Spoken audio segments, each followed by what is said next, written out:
নারীরা হাতে চুড়ি ও নাকে নাকফুল না পরলে বিপদ হতে পারে শুধু একটি মাত্র কারণে।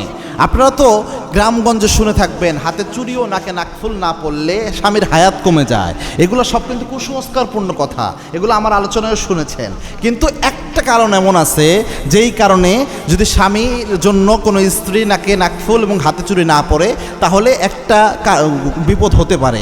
এটা চমৎকার একটি বিষয়, একটু মনোযোগ দেওয়ার চেষ্টা করেন। দেখেন, একজন মেয়ের সাজসজ্জার জন্য নাকে নাকফুল পরা, হাতে চুড়ি পরা, এটা অনেক দিন থেকে চলে আসতেছে এবং কি রাসূল সাল্লাল্লাহু আলাইহি ওয়াসাল্লামের স্ত্রীরাও তার স্বামীর জন্য রাসূল সাল্লাল্লাহু আলাইহি ওয়াসাল্লামের জন্য সাজতেন। এবং আল্লাহর হাবিব সাল্লাল্লাহু আলাইহি ওয়াসাল্লামের জামানায় যে স্বামী যেইভাবে পছন্দ করতো হালাল বৈধ, ওইভাবে তার স্ত্রীরা সাজতেন। সাহাবা একরামের মধ্যে যে মহিলা সাহাবীরা ছিল তারা তার স্বামীকে সন্তুষ্ট করার জন্য।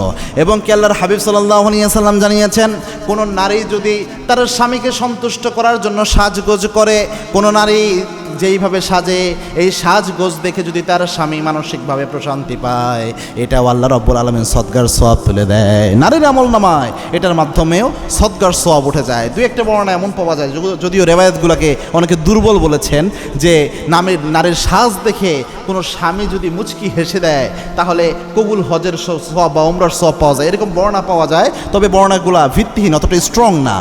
এরকম এক বিষয় অনেক সহিহ রিওয়ায়াত আছে যে নারীরা তার স্বামীকে সন্তুষ্ট করার জন্য সাজবে। এখন কোনো নারী যদি হাতে চুড়ি পরবে, নাকে নাকফুল পরবে, এটা যদি তার স্বামীর পক্ষ থেকে বাধ্যবাধকতামূলক না হয় তাহলে সে না পড়লেও কোনো সমস্যা হবে না। স্বামীর হায়াতও কমবে না, তার স্বামীর রিজিকের বরকতও কমবে না, কোনো কিছুই হবে না। এগুলো কুসংস্কার, পারলে এগুলো বিশ্বাস করলে গুনাহ হবে। কিন্তু যদি কোনো স্বামী এমনটা পছন্দ করে যে স্ত্রীকে সে হাতে চুড়ি পরা অবস্থায় দেখতে পছন্দ করে, লাল চুড়ি পরা অবস্থায় দেখবে, অথবা তার স্ত্রীর নাকে নাকফুল থাকবে, এটা তার পছন্দ, কোনো স্বামীর এটা ভালো লাগে কিন্তু তার স্ত্রী এটা পড়তে ভালো লাগে না, এরকমটা যদি হয় তাহলে সেক্ষেত্রে তার স্বামীর পছন্দের বিপরীত করার কারণে ওই নারী কিয়ামতের দিন এর জন্য প্রশ্নের সম্মুখীন হতে পারে। কেননা সে তার স্বামীকে, তার ভালো লাগার, স্বামীর ভালো লাগার একটা জিনিসকে সে মূল্যায়ন করলো না, এটার জন্য সে আল্লাহর কাছে, আল্লাহর দরবারে দাঁড়াতে পারে। তবে এটা কখনো কুসংস্কার হিসাবে আপনি নিতে পারবেন না, নিলে আপনার আমলনামায় শিরকের গুনাহ হবে।